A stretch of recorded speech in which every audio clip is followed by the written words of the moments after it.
আমি নেতাজি সুভাষ বিদ্যানিকেতনের HM দিদিমণি বলছি। এবার আমরা 129তম নেতাজি জন্মদিবস পালন করতে যাচ্ছি।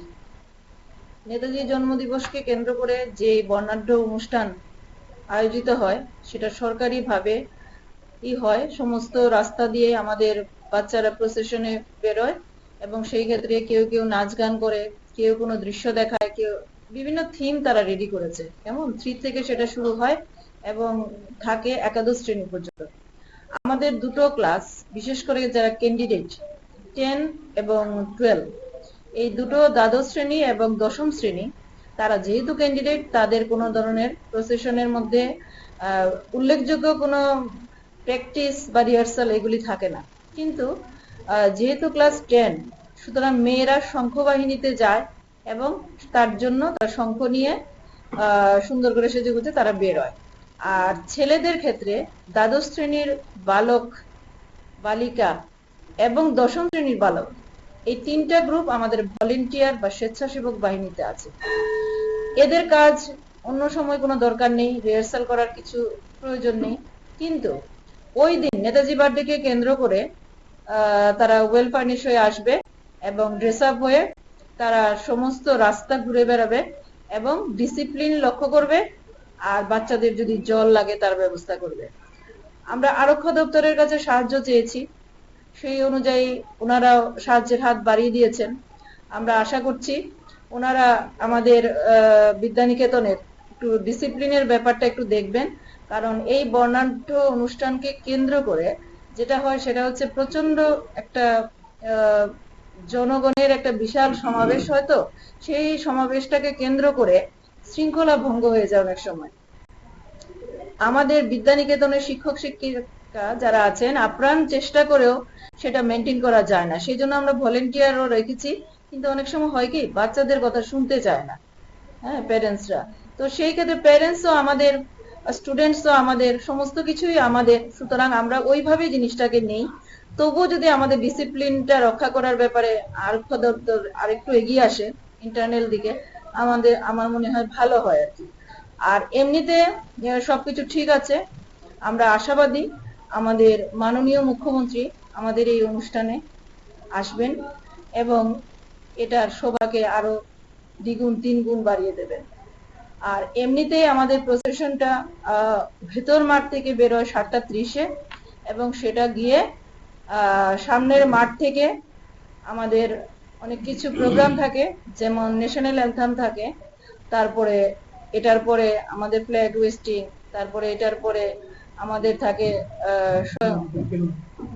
একটা বেলুন তোলার একটা ব্যাপার থাকে এই বার্থডেকে কেন্দ্র করে। তো সেই রকম ওনার জন্মদিবসকে কেন্দ্র করে যতটা হয় ততটা বেলুন এইরকম করে ছাড়া হয় দেশগুলো।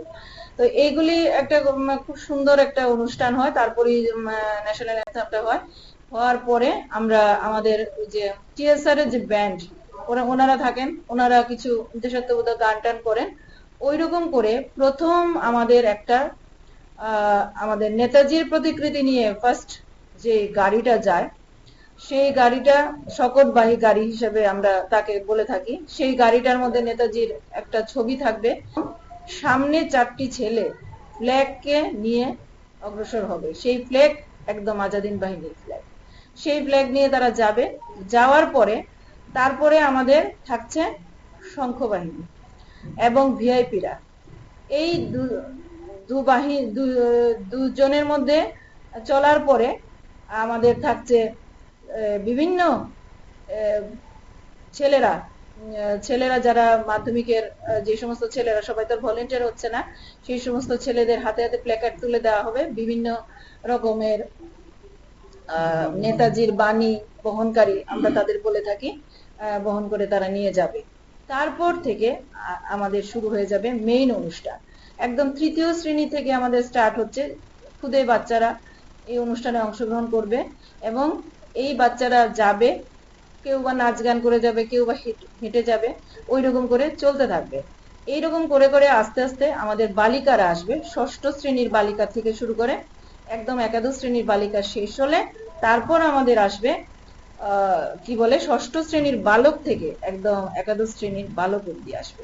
তারপর আমাদের কিছু টেবলু যাবে। সেই টেবিলও আমাদের ছেলেরা স্কুল তরফ থেকে বেশি না 3-4টে করে থাকে। এবারও সেই রকমের দেখা যাক কিছু হয় কিনা। তো এটার পরে থাকছে আমাদের স্বেচ্ছা স্বয়ং কতগুলি যে নিজেরা যে দেয়, নিজেদের উদ্যোগে স্বয়ং শাসিত কতগুলি সংস্থা তারা আছে, তারা নাম জমা দিয়ে গেছে এবং তারা উৎসাহ প্রকাশ করেছে, বিশেষভাবে আমাদের কাছে আবেদন রেখেছে যে তারা বেরোতে চায় এই অনুষ্ঠানে। তো আমরা তো প্রত্যেকবারই পারমিশন দিই, এবারও দিয়েছি, তারা যাবেন। এবং এইরকম করে আমাদের একটা প্ল্যান, অনুষ্ঠানকে আবার সুন্দর করে একদম সমস্ত রাস্তা ঘুরিয়ে স্কুলের সামনে NSRCC রাস্তা দিয়ে এসে আবার স্কুলে ঢুকে যাবে। স্কুলে ঢোকার পরও কাজ শেষ নেই। স্কুলে ঢোকার পর এরা যার যার ক্লাসরুমে যাবে, লাইন করে দাঁড়াবে। পরবর্তী সময় তাদের কমলা দেওয়া হবে, ফ্রুটি দেওয়া হবে। এইগুলি দেওয়ার পরে তারপরে তারা আস্তে আস্তে বেরিয়ে যাবে। কিন্তু একটা বাহিনী কিন্তু বেরিয়ে যাবে না, সেটা হচ্ছে শঙ্খ বাহিনী। নেতাজির জন্মলগ্নকে বা তিথিকে কেন্দ্র করে একটা শঙ্খধ্বনি হয়। এই শঙ্খধ্বনির পরে তারপর আমাদের সমস্ত অনুষ্ঠানটা শেষ হয়। শেষ হওয়ার পর এবার সবাই আস্তে আস্তে যায়। তারপরও কেউ কেউ দাঁড়িয়ে থাকে এটা শোনার জন্য যে তারা কি পজিশন পেয়েছে। পুরোটা অনুষ্ঠানের রেকর্ডিং থেকে শুরু করে সমস্ত কিছু হয়ে থাকে এবং জাজেরা সমস্ত জায়গাতে খানে খানে তারা দাঁড়িয়ে থাকেন, দাঁড়িয়ে দাঁড়িয়ে এই সমস্ত দৃশ্যগুলি দেখেন। দেখার পরে তারা একটা জাজমেন্ট নিয়ে আসেন আমাদের সামনে এবং সেটার পরে ঠিক হয় কোন ক্লাস কি ভূমিকা পেয়েছে, কোন পজিশন পেয়েছে। কয়েকটা বলি, সবগুলি আর বলে লাভ নেই। আমি তৃতীয় শ্রেণী থেকে স্টার্ট করছি, কেমন? তৃতীয় শ্রেণী বালক সবাই মিলে গর্ব মোরা নিপুণ ত্রিপুরা। তৃতীয় শ্রেণীর বালিকা যুগে যুগে অবতীর্ণ যশস্বী নারী। চতুর্থ শ্রেণীর বালক আমাদের স্মরণে মননে আজও উজ্জ্বল নেতাজির সুভাষ। চতুর্থ শ্রেণীর বালিকা স্বামীজির আদর্শে অনুপ্রাণিত ভগিনী নিবেদিতা ও তার অনুগামী বৃন্দ। পঞ্চম শ্রেণীর বালক,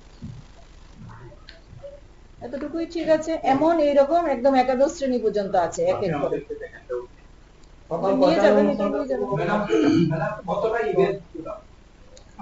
আমাদের ইভেন্ট হচ্ছে সব ক্লাস একসঙ্গে পার্টিসিপেট করলে তো 23টা হয়ে যায়, কিন্তু সব ক্লাস পার্টিসিপেট হ্যাঁ 23টাই হয়ে গেছে, 23টাই হয়ে গেছে, 23টাই হয়ে গেছে একদম মর্নিং।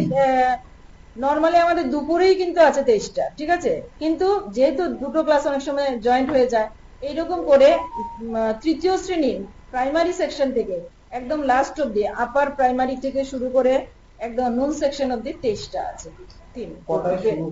হ্যাঁ, 9টার থেকে শুরু হবে, 9টার থেকে।